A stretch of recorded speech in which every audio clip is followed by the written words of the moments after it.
என் பேர் ஜனார்தனனுங்க. நான் தேமுதிக வழக்கறிஞர் அணியில் மாநில துணை செயலாளராக இருந்துகிட்ருக்கேன்.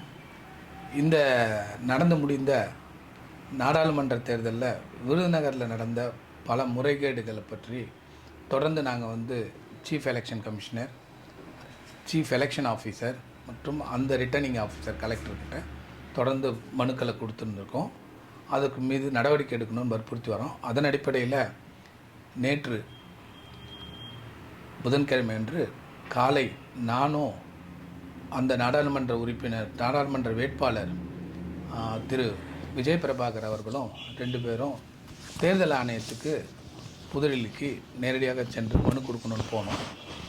அந்த மனு கொடுக்க போகும்போது நாங்கள் அந்த அனைத்து ஆவணங்களையும் அது சம்பந்தப்பட்ட என்னென்ன முறைகேடுகள் நடந்ததோ அது உண்டான அனைத்து ஆவணங்களையும் அவங்களுக்கு ஒரு டைப் செட்டாகவே எடுத்துகிட்டு போய் அதில் ஒரு ரெப்ரசன்டேஷன் கொடுத்துருந்தோம். அதில் கிட்டத்தட்ட ஒரு 22 அலிகேஷன்ஸை தேதி வாரியாக நடந்த முறைகேடுகளை பற்றின எல்லா விவரங்களையும் குறிப்பிட்டு அந்த மனுவில் கொடுத்தோம். எங்களை முதல்ல எலெக்ஷன் கமிஷனர் ஞானேஷ்குமார் என்றவர் பார்க்குறதுக்கு அனுமதி கேட்டோம். அவர் அவருடைய கீழிருந்த அதிகாரியை மீனாஜி அப்படின்ற ஒருத்தர் அண்டர் செக்ரட்டரியை எங்களை பார்க்குறதுக்கு அனுமதி கொடுத்தாரு. அவரை சந்தித்து எங்கள்கிட்ட இருந்த எல்லா மனுக்களையும் மற்றும் எங்கள்கிட்ட இருந்த ஆவணங்களையும் அவர்கிட்ட ஒப்படைச்சோம். அதை அவர் எல்லாத்தையும் பெற்றுக்கொண்டு அதன் அடிப்படையில் நடவடிக்கை எடுப்பதற்காக தேர்தல் கமிஷனருக்கு அனுப்புகிறதா குறிப்பிட்டார். உடனடியாக எங்களுக்கு அங்கிருந்த principal secretary of election commission திரு மலாய் மாலிக் என்பவர் எங்களை பார்த்தாரு. அவர்கிட்ட சொன்னப்போ அவரும் எங்களோட மனுவை நேரடியாக பெற்றுக்கொண்டு அதன் அடிப்படையில் நடவடிக்கை எடுப்பதாக குறிப்பிட்டார். அவர் எங்களுக்கு அட்வைஸ் பண்ணும்போது நீங்கள் இதன் அடிப்படையில் மேற்கொண்டு நீதிமன்றத்தை நாடலாம் அப்படின்றது குறிப்பிட்டார். 45 நாள் அவகாசத்துக்குள்ளே நீதிமன்றத்தை அணுகுங்கன்னு சொன்னார். இது விஷயமான நாங்கள் எங்களுக்கு தேவையான வீடியோ ஆதாரங்கள் சிசிடிவி ஃபுட்டேஜ் எல்லாம் கேட்டிருந்தோம். அதை கேட்டதற்கு நம்ம சென்னையில் இருக்கிற தேர்தல் அதிகாரி எங்களுக்கு குறிப்பிட்டது என்னென்னா, நாங்கள் ப்ரெசர்வ் தான் பண்ணி வச்சுருப்போம், அதை நாங்கள் நேரடியாக உங்களுக்கு கொடுக்க முடியாது, நீங்கள் நீதிமன்றத்துலேருந்து கேட்டால் உங்களுக்கு அந்த சிசிடிவி ஃபுட்டேஜை கொடுக்குறதா சொல்லியிருந்தார்.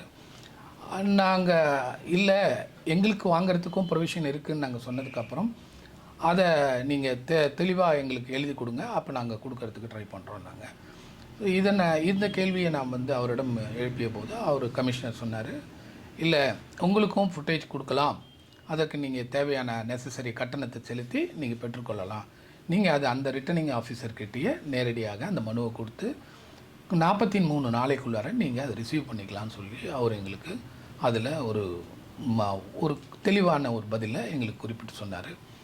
நேரடியாக நாடாளுமன்ற போட்டியிட்ட நமது திரு விஜய் பிரபாகரன் அவர்கிட்ட நேரடியாக சில கேள்விகள் அவர் எழுப்பினார். அந்த கேள்விகளுக்கெல்லாம் அவர் நேரடியாக பதில் அளித்தார். அந்த பதிலின் அடிப்படையில் அவர் திருப்தி ஆயிடுச்சு அவருக்கு. அதனால் அவர் கடைசியாக அவர் சொன்னது இன்னும் 7 நாட்களுக்குள்ளார உங்களுக்கு தகுந்த பதிலை நாங்கள் அனுப்புகிறோன்னு சொல்லி ஒரு பதில் அளித்துட்டார்.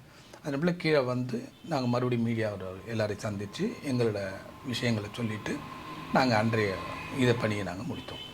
சார், உள்ள ஒரு தேர்தல் அதிகாரி என்னென்ன கேள்வி கேட்டார் விஜய் பிரபாகரன், அப்படி அவர்கிட்ட என்ன கேட்டாருங்கிறத சொல்ல முடியுமா?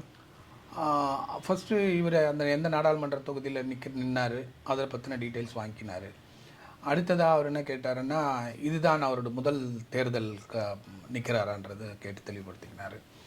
திரும்ப ஏன் நீங்கள் கடைசி நேரத்தில் இவ்வளோ குழப்பங்கள் இருக்கிற நேரத்தில் நீங்கள் ஏன் அப்ஜெக்ஷன் ரைஸ் பண்ணலன்னு கேட்டார். கேட்டதுக்கு தெளிவாக இவர் அந்த பதில் கொடுத்தாரு. அந்த நிலையில் டோட்டல் போலீஸ் ஃபோர்ஸ் அங்கே இறக்கியிருந்தாங்க. அதனால் எங்களுக்கு ஒரு பதட்டமான சூழ்நிலையை கிட்டத்தட்ட ஒரு 7 மணிக்கு மேலேயே க்ரியேட் பண்ணிட்டாங்க. க்ரியேட் பண்ணோடனே அந்த இடத்துல இருந்து எங்களோட வேலை செய்து கொண்டிருந்த ஏஜென்ட்டுங்களும் ஒரு பதட்ட நிலைமைக்கு போயிட்டாங்க. தேவையில்லாமல் பல போலீஸ் அதிகாரிகளை மதுரை கான்ஸ்டியூஷன்லேருந்தெல்லாம் இங்கே வர வச்சு டோட்டல் போலீஸ் ஃபோர்ஸையும் இங்கே வச்சு முகாமிட வச்சாங்க. இந்த நிலை எங்களுக்கு எல்லாத்துக்கும் ஒரு பதட்டத்தை ஏற்படுறதுனால எங்களுக்கு அந்த நேரத்தில் ஓரலாக அப்ஜெக்ஷன் தெரிவிக்க முடிஞ்சுது. ஈவன் எங்களோட அப்போ இருந்த மெயின் ஏஜெண்ட்டாக அங்கே இருந்த பல முன்னாள் மந்திரி கேடிஆர் அவர்களும் வந்து அந்த நேரத்தில் பலமான எதிர்ப்பை தெரிவித்தோம். அந்த இடத்துல வந்து அவங்க வந்து எங்களுடைய எதிர்ப்பை வந்து ஏற்றுக்கல. அதுதான் அங்கே நடந்த விஷயம். நாங்கள் எதிர்ப்பு தெரிவிக்காமல் இல்லைன்றது தெளிவாக அவர்கிட்ட சொன்னார். சொன்னதுக்கப்புறம் நெக்ஸ்ட்டு நீங்கள் அடுத்து என்ன மூவ் பண்ணீங்கன்றது அவர் தொடர்ந்து தான் வந்து சிஇஓ கிட்ட இங்கே சென்னையில் கொடுத்த புகார், அதற்கு அடுத்து நாங்கள் கேட்ட சிசி ஃபுட்டேஜ் டீட்டெயில்ஸ் இதை பற்றிலாம் சொன்னார். வேறு என்னென்ன பிரச்சனைகள் இருக்குதுன்னு அவர் கேட்கும்போது அவர் சொன்னார், இந்த மனுவோட நாங்கள் ஒரு அனெக்ஷர் இணைச்சிருக்கோம், அதில் டேட் அண்ட் ஈவெண்ட்ஸோட எந்தெந்த நேரத்தில் என்னென்ன நிகழ்வுகள் நடந்துன்னு சொல்லிட்டு ஒரு 22 நிகழ்வுகளை குறிப்பிட்டிருக்கிறேன், அதில் எல்லா விவரங்களும் தெளிவாக சொல்லியிருக்கேன்னு சொல்லி வச்சார். ஓகே. தேர்தல் மக்களவைத் தேர்தல் 2024 நடந்த அந்த தமிழ்நாட்டில் நடந்த அடுத்த மாவட்டங்களையும் கம்பேர் பண்ணும்போது விருதுநகரில் நிறைய ரெஸ்ட்ரிக்ஷன்ஸும் விஜய் பிரபாகரன் அவர்கள் பத்திரிகையாளர் சந்திப்பில் குறிப்பிட்டிருந்தார். என்ன மாதிரியான ரெஸ்ட்ரிக்ஷன்ஸ் அங்கே இருந்துச்சு சார்? இப்போ எக்ஸாம்பிள் அவர் என்ன சொல்லியிருந்தாரு, நாங்கள் வந்து போலிங் நடக்கிற பூத்துலேருந்து வெளியே வரதுக்கு 2 கிலோமீட்டர் டிஸ்டன்ஸ் இருந்தது. கேடிஆர் கூட அவருடைய இன்டர்வியூவில் சொல்லியிருந்தார், நான் அமைச்சராக இருந்திருக்கேன், எவ்வளோ அனுபவம் எனக்கு இருக்குது, ஆனால் இந்த மாதிரியான அட்டூழியங்கள் நான் பார்த்ததே கிடையாதுன்னாரு. ஒரு வழக்கறிஞராக நீங்கள் இதை எப்படி பார்க்குறீங்க? சில தேர்தலில் வந்து முகவர்கள் உள்ளே போகிறதுக்கு ஒன்ஸ் அனுமதி கொடுத்து அதற்கான ஒரு பாஸ் வழங்கிட்ட பிறகு அவரை உள்ளே போகக்கூடாதுன்னு முதல்ல சொல்ல முடியாது.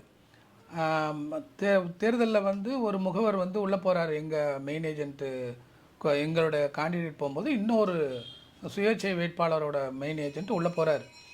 போகிறவரை வழியிலே வந்து என்ன பண்ணுறாங்கன்னா அவங்க வந்து தடுத்து நிறுத்துகிறாங்க. அவங்க என்ன சொல்கிறாங்க, நீங்கள் அந்த எப்போ நாங்கள் என்ட்ரி ஓப்பன் பண்ணுறோமோ அப்பயே உள்ளே போயிடணும், திரும்ப போகக்கூடாதுன்னு. அப்படிலாம் எந்த ரெஸ்ட்ரிக்ஷனும் கிடையாது. கேண்டிடேட் வந்து எப்போ வேணால் உள்ளே போவாங்க, எப்போ வேணால் வருவாங்க, சீஃப் ஏஜென்ட் எப்போ வேணால் உள்ளே போவாங்க, வெளில வருவாங்க.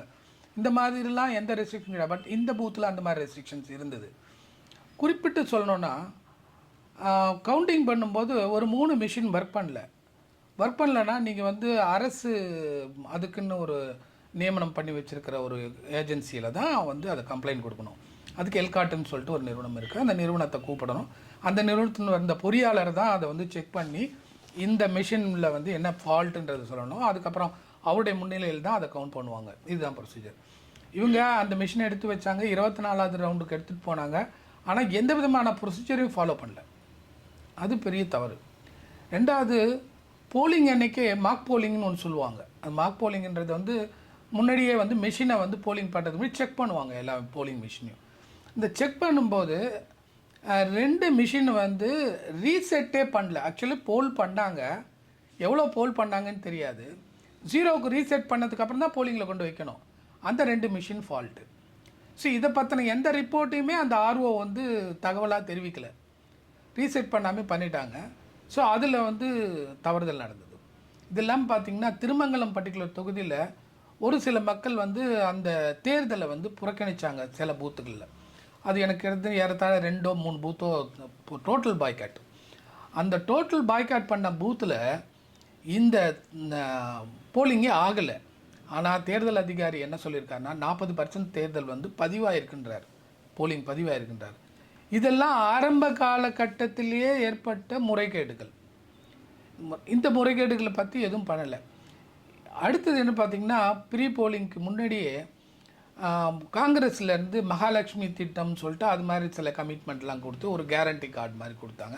அதில் நேம் அட்ரஸ் எல்லாம் ஃபில் பண்ணி கையெழுத்து போட்டு இவரும் திரு ராகுல் காந்தி அவர்களும் இந்த மல்லிகார்ஜுன கார்கே அவர்களும் 2 பேரும் சேர்ந்து சைன் பண்ணதாக இருந்தது. இந்த ப்ரீ போலிங்க்கு முன்னாடி நடந்த இந்த இதை பல புகார் மனுக்கள் வந்து அந்த தொகுதியில் இருக்கிற காவல் நிலையங்களுக்கும் அதுக்கும் கொடுத்தாங்க, அந்த அதிகாரிகளுக்கு கொடுத்தாங்க. அதை நேரடியாக அதிகாரிகளும் வந்து பார்த்து எந்த நடவடிக்கை எடுக்கலை. அதன் அடிப்படையில் 2 தடவை பெஞ்சில் போய் ஹைகோர்ட் டிவிஷன் பெஞ்சில் 2 தடவை மனு தெரிவித்ததுக்கு போட்டதுக்கு அப்புறம்தான் இதில் நாங்கள் நடவடிக்கை எடுத்து விட்டோம், அதனால் இந்த மனுவை க்ளோஸ் பண்ணலான்னு சொல்லிட்டு ஹைகோர்ட்டில் இருக்கிற கவர்மெண்ட் ப்ளீடர் ஒப்புக்கிறார். நாங்கள் இதில் அடிப்படையில் நாங்கள் ஆக்ஷன் எடுக்க சொல்லிட்டோம், அந்த ஆக்ஷன் எடுத்திருக்கிறாங்க அப்படின்னு சொல்லியிருக்கிறார். ஸோ இதெல்லாம் என்னென்னா தேர்தலுக்கு முன்னைய பீரியட்லேருந்தே இவங்களோட பிளான்டாக, அதாவது தேமுதிகன்ற ஒரு கட்சியில் நிற்கிற வேட்பாளரை ஜெயிச்சிடுவார்ன்ற ஒரு பயத்தின் அடிப்படையில் தான் ஆரம்பத்துலேருந்து இந்த வேலையெல்லாம் செய்ய ஆரம்பிக்கிறாங்க. அதை தொடர்ந்து தான் இந்த கவுண்டிங்கில் உள்ளே வரும்போதும் பல வேலைகளை செய்ய ஆரம்பித்தாங்க.